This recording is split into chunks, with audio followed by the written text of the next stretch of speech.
UKLO 1 year masters. No IELTS required up to 5 years visa. High visa success rate.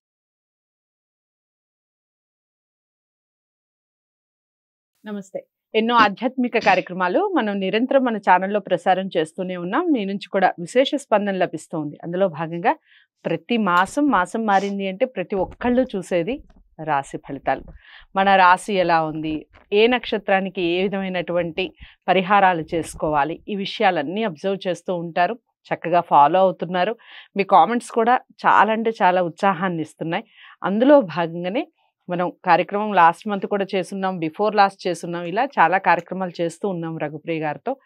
Dasara మహోత్సవానికి సంబంధించి కూడా విశేషమైన ఆదరణ లభిస్తూ ఉంది. అందులో భాగంగా మనం ఈ మాసానికి అంటే అక్టోబర్ మాసానికి సంబంధించి మేషరాశి మొదలు మీనరాశి వరకు వివిధ రాశుల వారికి ఏ విధంగా ఉంది, ఎలాంటి పరిహారాలు చేసుకోవాలి, దైవారాధన విషయంలో ఎలాంటి దైవాన్ని ఆరాధిస్తే మంచి జరుగుతుంది, ఇవన్నీ చెప్పడం జరుగుతుంది. చక్కగా నోట్ చేసుకోండి, పాటించండి. మీకు ఇంకా ఏమైనా డౌట్స్ ఉంటే కామెంట్ బాక్స్లో తెలియచేయండి. రఘుప్రియ గారిని మీరు జ్యోతిష రీత్యా లేదా వాస్తుకు సంబంధించి కలవాలి అనుకుంటే స్క్రీన్ మీద కనపడే నెంబర్కి కాల్ చేయండి. నమస్తే. నమస్తే అండి. ఇక చివరి రాశి మీనరాశి. మీనరాశి వారికి ఏ విధంగా ఉందండి అక్టోబర్ మాసం చెప్పండి. రాశి వారికి అక్టోబర్ 3వ తారీఖు నుంచి నవంబర్ 1వ తారీఖు వరకు 4వ ఇంట కుజుడు, 7వ ఇంట రవి బుధులు, 8వ ఇంట శుక్రుడు స్థితి వలన సమస్త జన విరోధము, వీరు ఏ మాట అంటే ఆ మాటే విరోధంగా ఉంటుంది. అయితే భార్యాబిడ్డల అనారోగ్యము, ధన నష్టము, ప్రభుత్వ పరముగా ఇబ్బందులు, జీవిత భాగస్వామి మూలకంగా కష్టములు, బంధుమిత్రులతో సుఖ సంతోషాలతో ఉంటారు. అయితే ఈ మాసంలో మీనరాశి వారికి దేవాలయ సందర్శన, పుణ్యక్షేత్ర దర్శనం సూచనగా కనపడుతోంది. అయితే బంధువులు సన్నిహితులను, దూర బంధువులను సన్నిహితులను ఈ మాసంలో కలిసే అవకాశం ఉంది. అర్ధరాత్రి వరకు పని చేయకుండా చెప్పడం సూచన. అర్ధరాత్రి వరకు కూర్చొని చేయడం వల్ల దానివల్ల మనశ్శాంతి లోపించి ఆరోగ్య భంగం కలిగేటట్టుగా కనబడుతోంది. అయితే ఆర్థిక సమస్యలు ఏవైనా మీకు గతంలో ఉంటే అవి తీరిపోతాయి. ఖర్చులు పెరుగుతాయి. వ్యాపారానికి సంబంధించిన కొత్త వ్యాపారాలు కనుక మీరు ప్రారంభించాలి అని అనుకుంటే మీనరాశి వారు ఈ 3 నక్షత్రాల వాళ్ళు కనుక నిరభ్యంతరంగా కొత్త వ్యాపారాలు ప్రారంభించవచ్చు. పార్ట్నర్షిప్ వ్యాపారం చేద్దామని అనుకుంటే అది ఈ మాసం వాయిదా వేసి తదుపరి ఆలోచన పొడిగించుకుంటే మంచిది. గతంలో కనుక మీరు ఎవరైనా భాగస్వామ్యం చేసి ఉంటే వారినే కంటిన్యూ చేసుకుని వారితోనే చివరి వరకు చేస్తే మరింత లాభాలు వచ్చేటట్టుగా కనిపిస్తోంది. కొత్త వారిని ఎంకరేజ్ చేసే బదులు పాత వారితోనే వ్యాపారాన్ని నడిపించవలసిందిగా సూచన. అయితే ఇంకా కాని పక్షంలో అయితే కనుక మంచి వారిని చూసుకుని చేర్చుకోవచ్చు. అయితే కార్యాలయ వాతావరణం మీకు అనుకూలంగా ఉంటుంది. విదేశీయానం మిగతా వాళ్ళకి కలిసి వస్తుంది.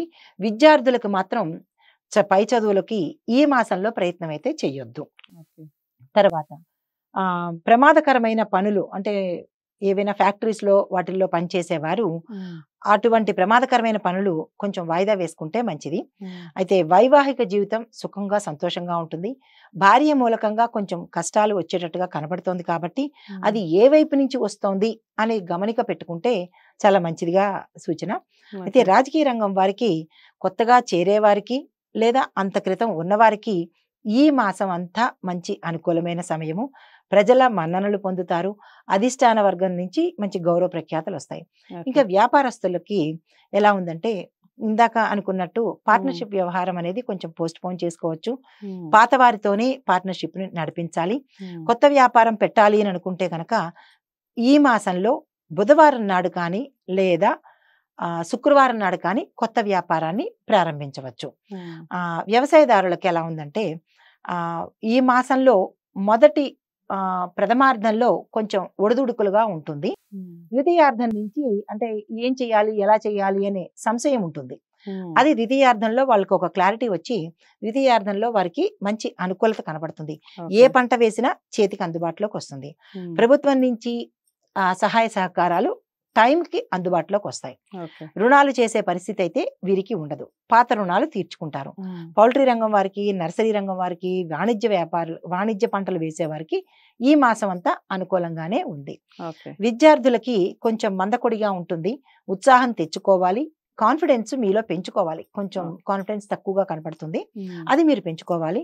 దానికి గాను సరస్వతి ప్రార్థన కానీ గణేష ప్రార్థన కానీ చేస్తూ గణేశుడికి గరికమాల కనుక సమర్పించినట్టయితే, సంకల్పం చెప్పుకుని ఆమె స్వామికి చెప్పుకున్నట్టయితే ఆ మందకొడితన పోయి యాక్టివ్గా ఉంటారనమాట. దూర విద్య చదువుకోవాలి అని అనుకున్న వాళ్ళు ద్వితీయార్థంలో బుధవారం నాడు మీ నక్షత్రానికి సరిపడ సమయం చూసుకుని ప్రయత్నం చేసినట్టయితే మీరు ఏ కాలేజీలో కావాలనుకుంటున్నారో ఆ కాలేజీలో మీరు సీట్ వచ్చేటట్టుగా కనబడుతుంది అనమాట. చక్కటి వివరణ ఇచ్చారు. ఇక నక్షత్రాల వారీగా ఎలాంటి పరిహారాలు చెప్పండి.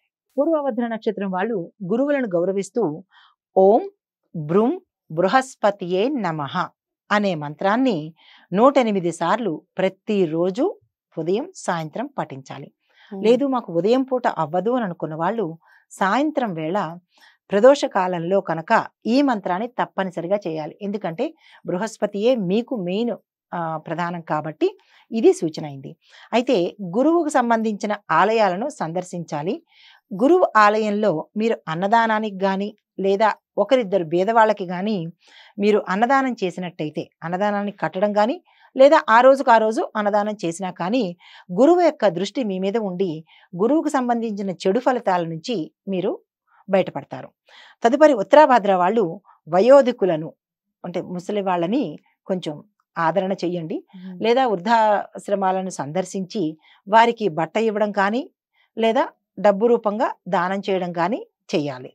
అయితే శనివారం నాడు ఈ ఉత్తరాభాద్ర వారు ఓం శం శనేశ్చరాయ నమః అనే మంత్రాన్ని తప్పనిసరిగా రావి చెట్టు చుట్టూ తిరుగుతూ చదవాలి. గతంలో కొంతమందికి మనం ఓం వృక్షరాజతే నమః అనే మంత్రాన్ని చెప్పాము. కానీ ఇక్కడ ఉత్తరాభాద్ర వాళ్ళు ఓం శం శనేశ్చరాయ నమః అని మాత్రమే రావి చెట్టు చుట్టూ తిరుగుతూ 27 సార్లు తిరగాలి. తీపి నీళ్లు బెల్లంతో కానీ పంచదారతో కానీ తయారు చేసుకున్న నీళ్లు రావి చెట్టు మొదట్లో పోయాలి. ఏదైనా తీపి పదార్థం కానీ లేదా బొంబాయి రవ్వను కానీ అక్కడున్న నల్ల చీమలు తినేటట్టుగా ప్రయత్నం చేస్తే శనికి సంబంధించిన దోషాలు కానీ ఆ గ్రహానికి సంబంధించిన ఆటంకాలు కానీ మీకు తొలగిపోతాయి. తదుపరి రేవతి నక్షత్రం వాళ్ళు ఓం బుం బుధాయ నమః అని చెబుతూ బుధవార నియమాలు పాటిస్తూ 108 సార్లు తక్కువ కాకుండా ఈ మంత్రాన్ని, ఇక్కడ కన్సెక్షన్ లేదు, 108 సార్లు తప్పనిసరిగా చదవవలసిందే. తర్వాత వినాయకుడికి 5 ప్రదక్షిణాలు చేసి గరికమాలని గుళ్ళో కానీ ఇంట్లో కానీ సమర్పించుకున్నట్లయితే బుధుడికి సంబంధించిన దోషాలు పోయి మీ ఆటంకాలని తీరుతాయన్నమాట. ఇది పరిహారం. చాలా అంటే చాలా చక్కగా చెప్పారు. మొత్తానికి మీన రాశి వారందరికీ కూడా బాగానే ఉంది. కొన్ని పరిహారాలు తప్పకుండా పాటించాలి అన్న పరిహారాలు కొన్ని చెప్పారు. అవి తూచా తప్పకుండా పాటించండి. నక్షత్రాల వారీగా మీరు పరిహారం చేసుకునే ముందు ఖచ్చితంగా జాతకాలని పరిశీలించుకోండి. జాతకాల కోసం మీరు పరిశీలించుకోవాలి. రఘుప్రియ గారిని కలవాలి అనుకున్న వారు స్క్రీన్ మీద కనపడే నెంబర్కి కాల్ చేయండి. వీడియోని లైక్ చేసి షేర్ చేయండి. ఛానల్ని సబ్స్క్రైబ్ చేసుకోండి. తదుపరి రాశితో మళ్ళీ కలుద్దాం. నమస్తే.